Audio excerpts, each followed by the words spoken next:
July 11 దేవుని వాగ్దానం. ఆయన నీకు సంపూర్ణమైన బహుమానమిచ్చును. రూతు 2:12. మన ప్రభువైన యేసుక్రీస్తు నామములో మీ అందరికీ ఈ ఉదయము శుభములు తెలియచేయుచున్నాను. ప్రియులారా, దేవుని మహాకృప మనలను ఎప్పుడు కూడా ఆయన వాగ్దానం ద్వారా బలపరిచేదిగా ఉంటుంది. మన ప్రభువు రక్షకుడు యేసుక్రీస్తు అతి పరిశుద్ధ నామంలో మీ అందరికీ ఈ ఉదయము శుభములు తెలియచేయచ్చు ఉన్నాను. ప్రియులారా, ఎలా ఉన్నారు? అంత క్షేమము అని నేను తలంచుచూ ఉన్నాను. మరొక పర్యాయము దేవుని యొక్క వాగ్దానం ద్వారా ఆయన స్వరం మనలను కలుపుతున్న రీతిని బట్టి నేను ప్రభువులో ఎంతో సంతోషిస్తూ ఉన్నాను. ప్రియమైన సంఘమా, విశ్వాసులారా, దేవుడు ఆయన మనకు ఇచ్చే వాగ్దానాలు మనలను ఆయన వైపుకు ఆకర్షింపజేస్తూ ఉంటాయి. ఆయన వాగ్దానం ఎల్లప్పుడూ మనలను స్థిరపరుస్తుంది. ఆయన వాగ్దానం మనకు ధైర్యం ఇస్తుంది, నిరీక్షణిస్తుంది, సంతోషాన్ని ఇస్తుంది. ఈరోజు మంచి వాగ్దానము మనలను ప్రభువులో ఇంకంత లోతైన అనుభవంలోనికి నడిపిస్తుంది కదా. నిజమే, చాలాసార్లు మనకు కావలసినవి దొరకనప్పుడు ఎంతో బాధపడుతూ ఉంటాం. ఇదిగో మనకు వచ్చినవి పూర్తిగా రానప్పుడు కూడా నిరాశకు గురవుతాం. కానీ ప్రభు ఇస్తున్నాడు నీకు సంపూర్ణమైన బహుమానం.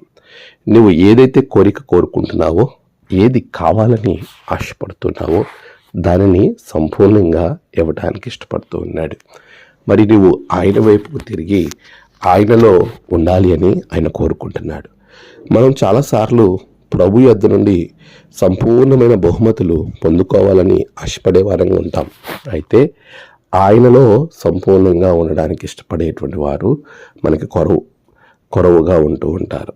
నిజమే, ఈ రోజున మన జీవితాలు సంపూర్ణ ఆశీర్వాదాలు పొందుకొనడానికే మొగ్గు చూపుతూ ఉండగా ప్రభు మనలను అడుగుతూ ఉన్నటువంటి ఒక ప్రశ్న, మరి నీవు ఆయనలో సంపూర్ణంగా ఉండగలుగుతున్నావా? దేవునితో సంపూర్ణ అనుభవము మనం కలిగి ఉండాలి. అవసరానికి మాత్రమే దేవుడు కానీ కాదు. శ్రమలో దేవునిని వదిలిపెట్టడం, లేకపోతే శ్రమ వచ్చినప్పుడు దేవుణ్ణి అనుమానించడం, నీ సృష్టికర్త మీద నీవు ప్రశ్నలు వేయటం, రకరకాల పరిస్థితుల గుండా నీ విశ్వాసం ప్రయాణం చేస్తుంటే మరి ఏ రీతిలో నువ్వు సంపూర్ణమైన బహుమానాలు పొందుకోగలవు? వాటన్నిటినీ వదిలిపెట్టి ఆయనలో సంపూర్ణంగా నువ్వు ఉండగలిగినప్పుడు దేవాతి దేవుడు నీకు సంపూర్ణమైన బహుమానం అనుగ్రహిస్తాడు. అట్టి కృపా భాగ్యములు దేవుడు మీకు అనుగ్రహించి నడిపించును గాక. ఆమెన్. ప్రార్థన. సర్వశక్తిమంతుడా, గొప్ప దేవా, నీ బిడ్డలు సంపూర్ణంగా నీలో జీవించి సంపూర్ణ బహుమతులు వారు పొందుకునే ధన్యత భాగ్యము బిడ్డలకు దయచేయండి. ఈరోజు వారు తలపెట్టిన ప్రతి కార్యములో గొప్ప జయము దయచేయండి. నేడు జన్మదినము, వివాహదినము, ఆయా విశేష దినములు జరుపుకున్న బిడ్డలను బహుగా ఆశీర్వదించండి. తమ ప్రియులను కోల్పోయిన వారికి నెమ్మది, ఆదరణ అనుగ్రహించండి. నేడు ప్రయాణాలు చేస్తున్న బిడ్డలకు తలపెట్టిన కార్యాలు అన్నిటిలో క్షేమాన్ని, ఆరోగ్యాన్ని దయచేయండి. దేవా, నీ రక్షణతో నింపి సంపూర్ణ బహుమతి బిడ్డలకు అనుగ్రహించమని క్రీస్తు పేరట అడిగి వేడుకొంచున్నాం తండ్రి. ఆమెన్. తండ్రి, కుమార, పరిశుద్ధాత్మ త్రియేక దేవుని దీవెన మీకు తోడుగా ఉండి నడిపించి ఆశీర్వదించునుగాక. ఆమెన్.